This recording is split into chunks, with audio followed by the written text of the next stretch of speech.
Baik Mbak Rosi, saya akan menjawab beberapa isu yang saya tidak jemu-jemunya terus menjelaskan karena kalau forumnya seperti ini akan sangat baik, masyarakat secara luas akan mendengarkan bagaimana sesungguhnya yang hoax dan yang fakta. Tentang upah minimum kabupaten kota. Hoax-nya adalah upah minimum kabupaten kota dihapus. Saya kira bisa dicek pasalnya bab 4 ketenagakerjaan, pasal 89 tentang perubahan terhadap pasal 88C. Gubernur wajib menetapkan UMP dan dapat menetapkan upah minimum kabupaten kota. Upah minimum ditetapkan berdasarkan kondisi ekonomi dan ketenagakerjaan serta mempertimbangkan pertumbuhan ekonomi dan inflasi daerah terkait. Upah minimum kabupaten kota harus lebih tinggi dari UMP. Jadi tidaklah benar kalau upah minimum kabupaten kota itu dihapus. Kemudian yang berikutnya terkait dengan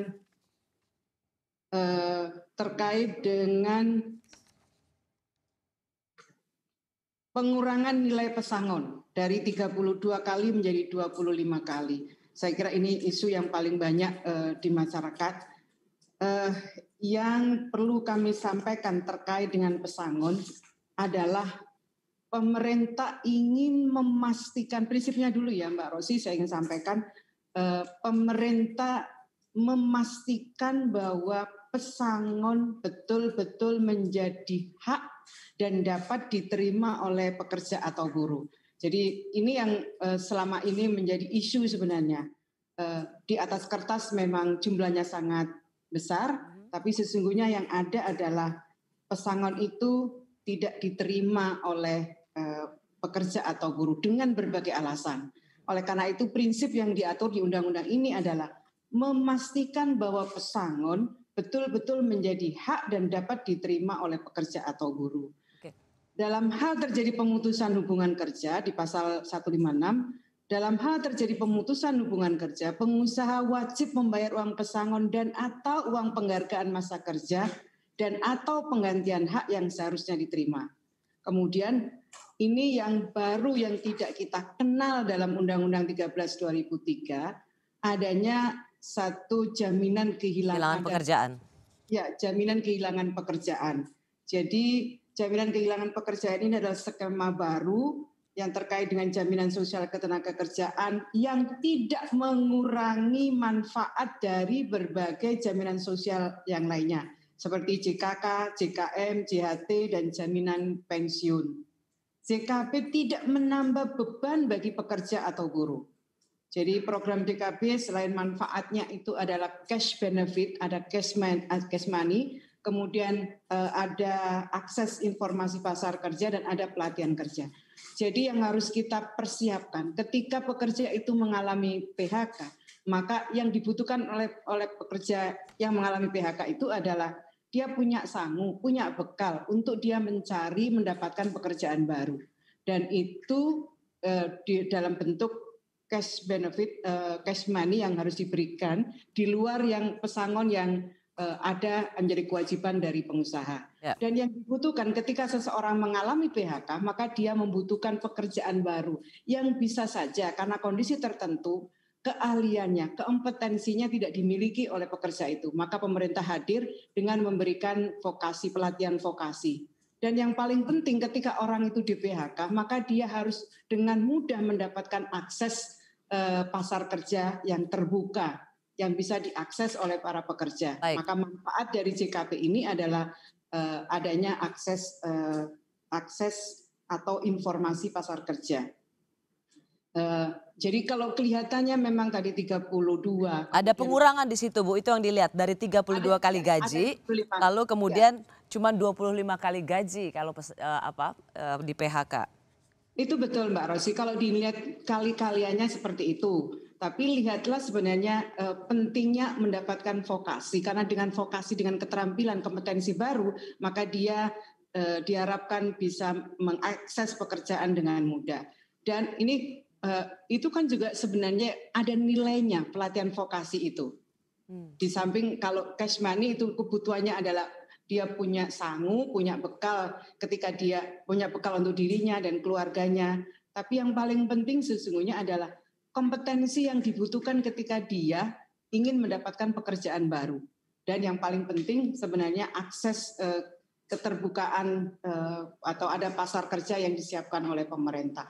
Itu kan memang tidak dalam bentuk cash money, tapi nilainya dalam pandangan saya justru itu yang dibutuhkan. Kita ini ada persoalan kompetensi, Mbak Rosi, yang kalau kita lihat dari tingkat pendidikan masyarakat kita, masyarakat kita 56, angkatan kerja kita 56% mereka dengan tingkat pendidikan SMP ke bawah. Ya. Bisa dibayangkan dengan tingkat pendidikan seperti itu, maka tentu saja kompetensinya tidak seperti yang diharapkan oleh banyak industri. Ya. Nah, kita punya tanggung jawab itu, jadi yang dibutuhkan hanya, memang iya betul, dia membutuhkan bekal untuk dirinya bisa survive ketika mengalami PHK, dan itu juga menjadi tanggung jawab dari pengusaha, tapi pemerintah dengan hadir, ini yang dibutuhkan. Vokasi, pelatihan vokasi, kemudian akses penempatan, akses pasar kerja. Bu Ida, saya boleh meminta Bu Ida untuk tahan sampai di situ karena nanti kita bisa diskusi lebih lanjut. Bu Ida, tapi sedikit saja pertanyaan Bu, yang banyak selama ini narasi yang diterima adalah yang tidak saja dilindungi oleh pemerintah itu adalah pekerja yang sekarang sedang bekerja, tetapi juga mereka yang membutuhkan pekerjaan. Jadi kan selama ini kan ingin menjadi pegawai tetap atau pekerja tetap. Jadi kemudian ada diksi yang pekerja tetap atau tetap bekerja.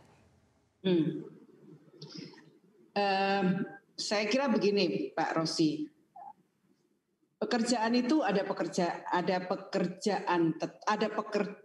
tetap, ada pekerja tidak tetap. Yang harus dipastikan oleh pemerintah adalah perlindungan bagi keduanya. Ketika seseorang ingin menjadi pekerja tidak tetap, maka pemerintah hadir dengan memberikan perlindungan. Karena sekarang, Mbak Rosi, anak-anak milenial kita justru mereka tidak ingin terikat dengan perusahaan tertentu. Dia suka dengan tantangan baru, dia suka dengan... Karena itu yang diarahkan adalah tetap bekerja. Nah, yang paling penting bukan di situ, Mbak Rosi. Yang penting adalah ketika itu menjadi pilihan, bukan menjadi pekerja tidak tetap, kita itu menjadi pilihan, maka yang harus bisa dipastikan adalah perlindungan sosialnya. Nah, undang-undang ini memberikan kepastian perlindungan bagi pekerja tidak tetap dan pekerja tetap dengan perlindungan yang sama. Dia berhak untuk mendapatkan perlindungan sosial berupa jaminan kehilangan JKK, JKM, JKP, kemudian ada hal baru yang tidak diatur di undang-undang sebelumnya, yakni pekerja tidak tetap tadi, dia berhak untuk mendapatkan kompensasi ketika berakhir masa kontraknya. Dan sekarang pengusaha punya pilihan, saya kalau mau mempekerjakan tidak tetap pun saya punya resiko. Punya resiko harus memberikan kompensasi kepada pekerja, misalnya kalau dia masa kerjanya 1-12 bulan, maka harus mengkompensasi 1 bulan gaji. Artinya dia harus menghitung 13 bulan gaji untuk mereka. Ini sebuah pilihan. Jadi sebenarnya mau pekerja tidak tetap atau pekerja tetap itu pilihan, dan memang dinamika jenis pekerjaan sekarang dan passion dari anak-anak milenial kita seperti itu, dan itu yang harus diakomodasi di Undang-Undang Cipta Kerja ini.